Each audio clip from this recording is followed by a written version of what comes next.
150 வந்துட்டீங்க. ஆனால் நீங்கள் தயாரிப்பாளர், டைரக்டர் அது அப்படியே இருக்குது 1-2ஓட. நான் வந்து இயக்குனர்னு சொல்கிறது வந்து அந்த அந்தஸ்துக்கு அந்த ஸ்தானத்துக்கு வரணும்னா மெனக்கடல் அதிகமாக வேணும், அதுக்குள்ளே இருக்கணும். நான் வந்து தலைமகன் பண்ணதுக்கு காரணம் வந்து அன்பு சகோதரர் பாலாஜி வந்து இன்பிட்வீன் ஒரு சின்ன கன்ஃபியூஷனால் அவர் வந்து அந்த இயக்க முடியாமல் போனதுனால அந்த படத்தை முடிக்கணுன்றதுக்காக நான் டைரக்ட் பண்ணேன். எனக்கு ஆசை இருக்குது. ஐ லவ் டு எடிட் பண்ண ரொம்ப ரொம்ப ஆசை. நீ லோகேஷ் வரல. ஸோ எடிட்டிங் வந்து ரொம்ப இன்ட்ரெஸ்டிங்கான அதுதான் கடைசியில் வந்து ப்ராடக்ட்டை கொண்டு வரதுக்கு ரொம்ப யூஸ்ஃபுல்லாக இருக்கும். அந்த final edit should look really good. அந்த மாதிரி எனக்கு இன்ட்ரெஸ்ட் இருந்தால் கூட முழு நேரமாக ஒரு நேராச்சும் உட்காந்து கதையை எழுதி அந்த கதைக்குள்ளே என்னெல்லாம் வரணும்னு நினச்சி அட்லீஸ்ட் ஒரு மினிமம் கேரண்டியோட படம் கொண்டு வரதுக்கு முழுமையான நேரத்தை ஒதுக்குவது என்னோட நேரம் இல்லை. நிச்சயமாக உங்களுடைய கருத்தை மனதில் வைத்துக்கொண்டு ஒன்று மட்டும் நினச்சிட்டு இருந்தேன். அதை நீங்கள் கேட்டனால அந்த கேள்விக்கு என் அன்பு மனைவி ராதிகா அவர் வந்து சிறந்த நடிகை. அவங்க ஒரு சோலோவாக அவங்கள வச்சு ஒரு இன்ட்ரெஸ்டிங் ஸ்க்ரீன் ப்ளே பண்ணி அவங்கள வந்து ஒரு நேஷ்னல் அவார்டு வாங்குற மாதிரி ஒரு படத்தை இயக்கணுன்ற எண்ணம் நிறைவேறும்னு நான் நினைக்கிறேன். அதுக்கான வேலையை பார்த்துட்டு சார் வாழ்த்துக்கள் சார். சார் சார் இங்கே பேசிட்டு வரேன் பஸ். சார் சார் அதுக்கு என்ன ஆஃபீஸராக போடுவாங்கன்னு தெரியல, பட் இருந்தாலும் பார்க்குறேன். சார் முதல்ல வாழ்த்துக்கள். 150 படம். நன்றி பஸ். இந்த 150 படத்தில் நிறைய கேரக்டர்ஸ் நீங்கள் நடிச்சிட்டீங்க. பொலிட்டிஷியனாக, போலீஸாக, அப்படி எக்கச்சக்கமான கேரக்டர்ஸ். இது வரைக்கும் இந்த மாதிரியான ஒரு கேரக்டர் நடிச்சதில்லை, ரொம்ப நாளாக என் மனசில் இது மாதிரி ஒரு இது இருக்குது அப்படிங்கிறது தான் இருக்கா? அது இயக்குனருக்கு தான் பஸ் கேட்கணும். ஏன்னா ஒரு ஆக்டரை வந்து கிரியேட் பண்ணுறது இயக்குனர்கள். அவங்க வந்து ஒரு இந்த மாதிரி ஒரு கதையை அவருக்கு சொல்லி ஈ can also perform in this character அப்படின்னு நினைக்கிறதுக்கு வந்து வாய்ப்பு வரணும். ஸோ அதுதான் நடிகர். ஸோ என்னை பொறுத்த வரைக்கும் இன்னும் வந்து I have not got something to give my very best அப்படின்றது இன்னும் எனக்கு அப்படின்னு நான் நினைக்கிறேன். Thank you sir. நான் கொலை பண்ணுறது தமிழ்நாட்டில் அதிகமாக கொலை நடக்குதுன்னு சொன்னீங்க. அதர் ஸ்டேட்டில் கொலையில் எல்லா இடத்துலையும் நடக்குது. கொலை நடக்குதுன்னு சொன்னேன். தமிழ்நாட்டில் அதிகம் இங்கே செய்தி இங்கே வந்துட்டு இப்போ கூட வரும்போது வந்து ஆழ்வார்குறிச்சி தென்காசி மண்டலம் நடந்துச்சுன்னு சொன்னனால டக்குன்னு சொல்லிட்டேன் பஸ். தப்பு எல்லா பக்கமும் நடக்குது கொலை. அமெரிக்காலே நடக்குது. சார் வாழ்த்துக்கள். 150 படம் இதே மாதிரி 200 250 நிறைய பண்ணணும் வாழ்த்துவோம் சார். சார் 100வது படம் தலைமகன் நல்ல பெருசாக பிரம்மாண்டமாக நடந்தது. 150வது படம் எளிமையாக நடக்க காரணம் என்ன? உங்களுக்கு நண்பர்கள் நிறைய, உங்கள் கூட நடித்த ஹீரோயின்ஸு, டைரக்டர், ப்ரொடியூசரு, ஒரு நேரு ஸ்டேடியத்தில் ரொம்ப பெருசாக நடந்துக்கலாமே சார். இல்லை சார், என்னை பொறுத்த வரைக்கும் கொண்டாட வேண்டிய நேரத்தை கொண்டாடுறதில்ல, கொண்டாடணும்னு நினச்சா கொண்டாட முடியறதில்ல. அவ்வளோதான் சார். சரத் சார் குழப்பமாக இருக்குல்ல? சரத் சார் எனக்கே புரியல, உங்களுக்கு புரியல சார். சொல்லுங்க sir. Smile man. Yes sir. 2023 வந்து இங்கிலீஷ் படம் வந்தது. அது வந்து பிரம்மாண்டமாக பேசப்பட்டது. வில்லியம்ஸ் நடிச்சிருந்தாரு. இப்போ வந்து டைட்டிலுக்கு பஞ்சமா இல்லை கதைக்கு பஞ்சமா? ஏன்னா வந்து ஸ்மைல் மேன் படம் வந்துச்சு, அது எப்படி நல்லா பிரம்மாண்டமாக போயிடுச்சு. படம் வந்துருச்சு, அது ரஜினி சார். அதுதான் சார். ஏன்னா தமிழில் வைக்கிறீங்களா சார்? இப்போ வந்து தமிழில் அதே மாதிரி தான். இதான் டைட்டிலாக இல்லை, ரஜினி சார் கூலிங் வைக்கிறது என்ன அவசியம்னா அதுக்கு காரணம் இருந்திருக்கு, அதை வச்சிருக்காங்க. இங்கே எப்போ பார்த்தா நான் சிரிச்சிட்டு இருக்கேன், எங்கள் குரூவே சிரிச்சிட்டு இருக்காங்க. பார்த்தாரு ஸ்மைல் மேன் பேர் படிச்சுன்னா வச்சுட்டாரு. சார் இல்லை வந்து சகோதரர் இல்ல நீங்க பேசும்போது போற போக்குல சூர்யாவை அப்படியே கலாச்சிட்டு போன மாதிரி. யாரையும் கலாச்சி எனக்கு அங்குவா அந்த ஆடியோ லைன்ஸ் தான் சொன்னாங்க. இல்ல கலெக்ஷன் பண்ணோம் அப்படின்னு சொல்லிட்டு. இல்ல அந்த மாதிரி சொல்லிட்டா வந்து நம்ம வந்து நாளைக்கு வந்து இப்படிலாம் சொல்லி அதுக்கு உதாரணத்துக்கு சொன்ன அவங்கள நினைச்சு நான் சொல்ல. நம்மளே வந்து ரொம்ப பாராட்டி இந்த படம் நல்லா இருக்குன்னு நான் சொல்லி நாளைக்கு எது போச்சுன்னா அன்னைக்கு சொன்னாரேன்னு என்ன திட்டக்கூடாதுல்ல. So what I'm saying we have done a good job. அதுக்கு சொல்ல வந்து இனிமே யாரும் அந்த மாதிரி சொல்லாதீங்கன்னு சொல்ல வரீங்களா? இது அப்படி இல்லை பஸ். நம்ம வந்து I think judgement is left to the audience, not with us. நம்ம வந்து காக்கைக்கு தன் குஞ்சு பொன் குஞ்சு தான் இல்லையா? நம்ம எடுக்கிறது எல்லாமே நல்லா வரணும் தான் எடுப்போம். யாரும் வந்து ஃப்ளாப் படம் கொடுக்கணும் யாரும் படம் எடுக்கிறது இல்லை. ஆல் டெடிகேஷன், உழைப்பு, உண்மையான உழைப்பு, நேர்மை எல்லாம் இருந்திருக்கும். ஆனால் மக்களை வந்து விரும்பலைன்னு அதை ஒன்றும் பண்ண முடியாது. So that is not a problem ஒரு மிஸ்டேக் எனிபடி. நாம் எப்படி கொடுக்குறோன்றத வந்து ஆடியன்ஸ் ரிப்போர்ட் வந்து தனியாக இருக்குது. ஏன்னா இன்றைக்கி எல்லாமே மொபைல் ஃபோன் வச்சுருக்கவங்களாம் ரிப்போர்ட்டர்ஸ் இல்லையா? அப்போ வந்து யார் ரிப்போர்ட்டு நம்மளுக்கே தெரியல. அதனால் அவங்க வந்து கருத்து சொல்லுவாங்க, உள்ளே உட்காந்து மச்சான் உள்ளே வந்துடாதா கேவலமாக இருக்குன்னு அவன் சொல்கிறான். நம்ம எப்படி கண்ட்ரோல் பண்ணுறதெல்லாம்? அதனால் we cannot say all that. நான் வந்து ஜஸ்ட் ஜென்ரலாக சொல்கிறேன். இது சொன்னால் வந்து சில சமயம் நடக்காதுவாங்க. என் வீட்டில் கூட கேட்பாங்க, என்னங்க எதுவுமே சொல்ல மாட்டேன்றீங்க, இல்லை முடிஞ்ச பிறகு சொல்கிறேன்னு. ஏன்னா அது மெனிய ஸ்லிப் இந்த கப் வந்து லிப் பண்ணுவாங்க. கப்பு இங்கே தான் இருக்கும், காஃபி இருக்கும், எடுத்து குடிக்கிறதுல கொட்டிடும். நான் சொல்லாமல் இருக்கிறது பெட்டர். அந்த மாதிரி நான் சொன்னேன். தவறாக புரிஞ்சு தெரிச்சிடாதீங்க, அது எனக்கு நன்றியோட கேட்டுக்கொள்ளும். டைரக்ட் சார் தெரியல பஸ், எனக்கு மறந்துட்டேன் நான் மெமரி லாஸில் இருக்கேன். டைரக்ட் சார் ஆமாம் சார். டைரக்ட் சார் இந்த இது டைட்டில் வைக்கும் போது வச்சுட்டு சரத்குமார் சாரை செலக்ட் பண்ணீங்களா, இல்லை சரத்குமார் சார் செலக்ட் பண்ணிட்டு அந்த பேரை வச்சு சாரை செலக்ட் பண்ணிட்டு அப்புறம் தான் டைட்டில் வச்சு? சார் சரத் சார், அவங்களோட மெமரிஸ் படம் நீங்கள் பார்த்துருக்கீங்களா? ஏன்னா இது உங்களோட 150வது படம். அவங்க 2 பேரும் சேர்ந்து தமிழில் ஃபஸ்ட்டு பண்ண படம் மெமரி. இல்லை பஸ், நான் வந்து அதை பார்த்து ஒரு ஜட்மெண்ட் பண்ணி பண்ணணும் விரும்பல. சொன்னாங்க வந்து பாருங்கள் சார், கொஞ்சம் பார்த்தேன். பட் அதை வச்சு நான் பேஸ் பண்ணி பண்ணலாம். இப்போ வந்து எனக்கு அந்த படம் பிடிக்கலன்னு வச்சுக்கோங்களேன். அப்போ இந்த படம் கதை இப்படி தான் எடுப்பாங்கன்னு வந்துடக்கூடாது. So I don't want to make any judgemental decisions. இந்த கதை மீது நம்பிக்கை இருந்து இந்த படத்தை நான் செஞ்சுருக்கேன். சார் அதே மாதிரி சுமைல் மன் பேர் வச்சுருக்கீங்க.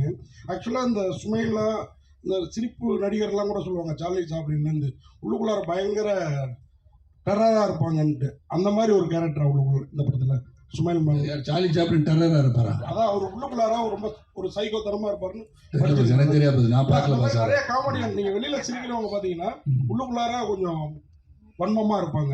அந்த மாதிரி கேரக்டர் அந்த படம். நான் நல்லா சிரிச்சிட்டு இருக்கேன் பாஸ், வன்மமே இல்லை பாஸ். எனக்கு சந்தோஷமாக இருக்கும் பாஸ். உள்ள ஒன்று வைத்து புறமொன்று பேசாதவன் நான். சார் 150வது படத்துலேயும் நீங்கள் ஹீரோவாக நடிக்கிறீங்க. வருங்காலத்தில் ராகுல் சார் வந்து ஹீரோவாக நடிப்பாரா? அவர் கூடயும் சேர்ந்து நீங்கள் ஹீரோவாக நடிப்பீங்களா? அது ராகுல் வந்து 27ஆம் தேதி படம் பார்க்க வரும்போது அவர் பார்த்து கேளுங்க.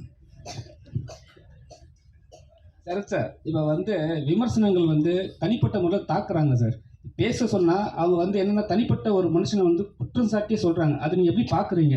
வருத்தமாக இருக்குது சார். ஏன் பர்சனல் அட்டாக் இல்லாமல் நீங்கள் வந்து கிரிட்டிசைஸ். இந்த படம் பார்த்த பிறகு கேவலமாக நடிச்சிருக்காரு சரத்குமார் சொன்னால் நான் ஏற்றுக்குவேன். உண்மையிலே சொல்கிறேன். I won't father but that. ஏன்னா அது உங்களுடைய கருத்துக்கு நான் சரியாக நடிக்கலைன்னு சொல்கிறது வந்து ஏற்றுக்கு தான் ஆகணும். இட்ஸ் கிரிட்டிசிசம், ஃபேர் கிரிட்டிசிசம் நான் எடுத்துக்குவேன். நான் என்ன பண்ண நேராக கொண்டு வந்து கேட்பேன், சகோதரா என்ன ப்ராப்ளம், என்ன பண்ணியிருக்கேன்னு நினைக்கிறேன்னு கேட்பேன். ஏன்னா மன்னிட்ட பல தூரம் பேசியிருக்கேன். என்னுடைய 150 ஃபிலிம் மேலே நடிச்சிட்டேன். தெய்வம்கிட்ட பல தூரம் கேட்பேன். கூப்பிட்டு திட்டுவார், என்ன படம் பண்ணியிருக்கேன்னு கேட்பார். I take it very positively. But அதே சமயத்தில் பர்சனல் போயிடக்கூட தப்பு. அது எனிபடிஸ் பர்சனல் லைஃப்பை அட்டாக் பண்ணுறது ரொம்ப தப்பு நான் நினைக்கிறேன். செல்வம் விழித்து கொண்டு விட்டு சொல்லுங்க.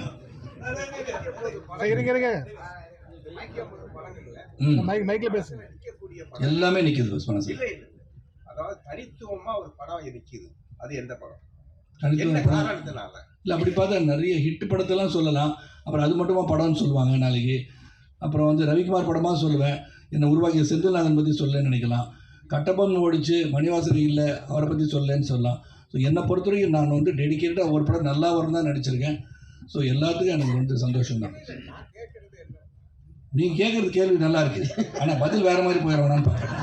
Correct sir. சொல்லுங்கள் சார். இப்போ இருக்க சுச்சுவேஷனில் அரசியல் வந்தாவே சினிமாவை விட்டு வெளியே போக வேண்டிய சுச்சுவேஷன் இருக்குது. ஆனால் நீங்கள் அரசியல்லையும் இருக்கீங்க, சினிமாவிலையும் இருக்கீங்க. அதான் சார் ஜாலியாக இருக்குல்ல, எல்லாமே ஜாலியாக பதில் சொல்லிட்டு உள்ளொன்று வைத்து புறமொன்று பேசாமல் நிம்மதியாக போயிட்டுருக்கு பஸ். ஒரு குழப்பம் இல்லை. நீங்கள் சொல்கிறது எதுவுமே குழப்பம் கிடையாது. நீங்கள் அடுத்த அரசியல் இதுக்கு வந்தீங்கன்னா உங்களை என்ன கேள்வி கேட்டாலும் பதில் சொல்லுவேன். அது அந்த ட்ராக்கில் போகும்போது நிச்சயமாக அதுக்கான பதில் பார்லிமெண்ட் நடந்ததுலேருந்து பேசுவேன். சொல்லுங்கள் சார். சரத் சார், அதாவது நீங்கள் வந்து நிறைய படங்கள் ஜாதி படங்கள் வச்சுங்க. டைட்டிலே ஜாதி இருக்கும். கவுண்டர் பொண்ணா கொக்கா அந்த மாதிரி. சின்ன கவுண்டர்னு விஜயகாந்த் நடித்தார். தேவர்மான் கமல் நடித்தார். மறுமலர்ச்சி மம்முட்டி சார் நடித்தார். ஆனால் அன்னைக்கெல்லாம் இல்லாத ஜாதி வன்மம் இன்னைக்கு வர்ற படங்கள்லாம் பழசை தோண்டி எடுக்கிறாங்க. இதை நீங்கள் எப்படி பார்க்குறீங்க? இது தேவையா தமிழ் சினிமாவுக்கு? நான் முதல்ல வந்து என்னை பொறுத்த வரைக்கும் நான் சமத்துவம், அதாவது சமத்துவம் தான் நான் என் பேசிக்காக. அது வந்து நீங்கள் இங்கே உட்காந்து எல்லாரும் கையை கீழே பார்த்தா அந்த சிவப்பு நேரத்தில் ரத்தம் ஓடும். இறைவனின் படைப்பு நாம் அனைவரும் ஒன்றென்ற தத்துவத்தை கொண்ட நான் அதை வந்து அழுத்தி சொல்ல வேண்டிய கட்டாயம் இருக்கா இல்லையான்னு எனக்கு தெரியல. Because once again you keep on dividing people, the country cannot be one. அவ்வளோதான் சொல்லுவேன். மேடம் சரிஜா மேடம்,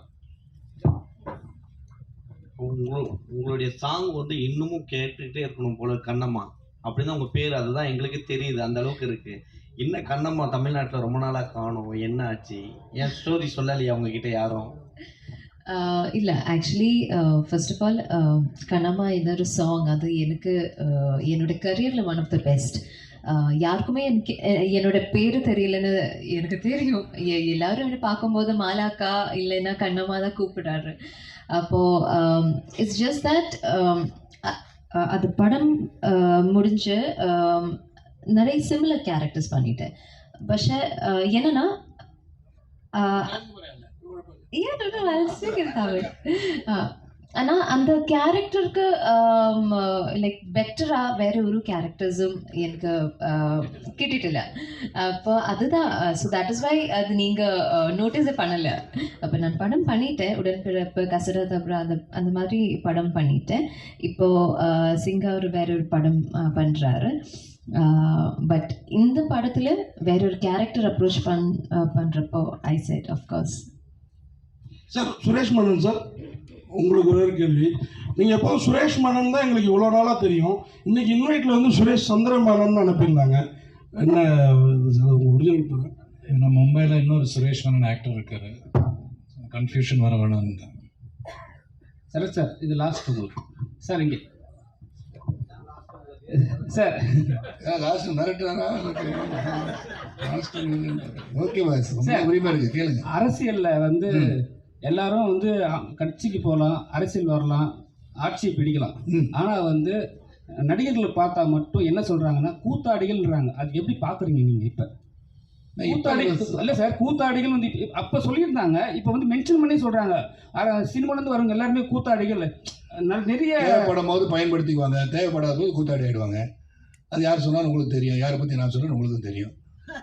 இல்லையா சார், இருவர் படத்துல வந்து சொல்லுங்கள் சார். எம்ஜிஆர் நடிப்பதற்கான வாய்ப்பு அப்போ வந்து யாருக்கு சார்? உங்களுக்கு இருவர் படத்துல. அப்படியா? எனக்கு இருவர் அப்போ ஏதோ தவிர்க்க முடியாத பெரிய கான்ட்ராக்ட் பேசிட்டாங்க.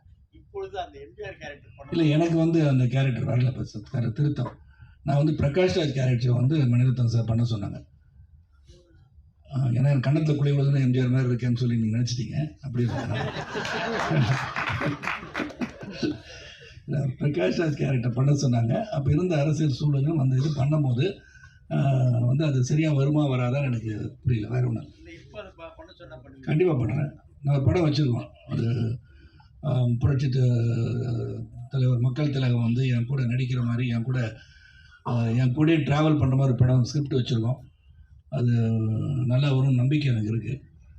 அது வந்து டோட்டலாகவே வி கேன் கிரியேட்டும் ஏஐ டிசைட் பண்ணிகிட்ருக்கோம் சார். 27ஆம் தேதி ராமதாஸ் அவருடைய பேட்டி படமும் அன்னைக்கு ரிலீஸ் ஆகுது, அலங்கு. வாழ்த்துக்கள் அவருக்கு. போட்டியே கிடையாது. என்ன போட்டி சார்? படம் வந்து வந்தோடனே வந்து 1 2 3 4 5 6 7 நாள் ஒன்றா வெற்றி படம்ன்றீங்க. நான் வந்து 174 நாள் ஒன்றா படம்லாம் பார்த்தவன் நான். அதில் எது வெற்றி படம் எது தோல்வி படம் நம்மளால சொல்ல முடியாது. மக்கள் மனத்தில் வெற்றி பெறுகிறதோ அது வெற்றி படம். மணி, கமான், ஆஸ்க் மீ கொஸ்டின். கேளுங்க மணி. 90 வயசில் வந்து எனக்கு முன்னாடி வந்து வீரமாக உட்காந்துருக்கீங்களே, அப்புறம் ஒன்று ஆட்சியமே தெரியும். உட்காந்தவங்க எல்லாருமே நாங்கள் சின்ன வயசில் இருக்கும்போது அவங்க படம் பார்த்தோம். சின்ன வயசில் பார்த்து பிரியான்னு சொல்கிறாங்க. எல்லாமே சின்ன வயசில் பார்த்தீங்கன்னா எனக்கு என்ன வயசு? 26 பாஸ். இல்லை சார் சரி 30 வச்சுக்கோங்க. ஏன்னா பாராளுமன்ற உறுப்பினராக இருக்க முடியாது, தப்பாக இருந்தது சார். எப்பவுமே 150 ஏஜ் தான் இருப்பேன்னு சொன்னீங்க, இப்போ படமும் 150 வந்தது. 150 ஏஜ்னு சொல்ல சார். பாபாவே 4000 வருஷம் வாழ்ந்துட்டு இருக்காரு. பாபா 150 வருஷம் வாழணும் இளமையா. பாபா இல்ல சார், 150 வருஷம் இளமையா வாழணும். பாபாக்கு 4000 வயசு சார், இளமையா வயசு. அப்படி நீ யோசனை பண்ணி பார்த்துருக்கணும். நான் வாழக்கூடாதுன்னு நினைக்கிறீங்களா? பஸ் 100 வருஷம் இல்ல சார், இளமையா சொன்னீங்க sir. Do you want me to live 150 years? 200 வயசு வாழ வேணாம்னு நினைக்கிறீங்களா பஸ்? இல்லை, அப்படி சொல்லுங்க அவருக்கு. சார், இளமையா தான் சார் நான் கேட்குறேன். அதான் நான் சொன்னேன் பஸ். 4000 வருஷம் பாபா இருக்கும்போது சரத்குமார் கூடாது. என்னங்க நீங்க டைட்டில் வேணா போட்டுங்க.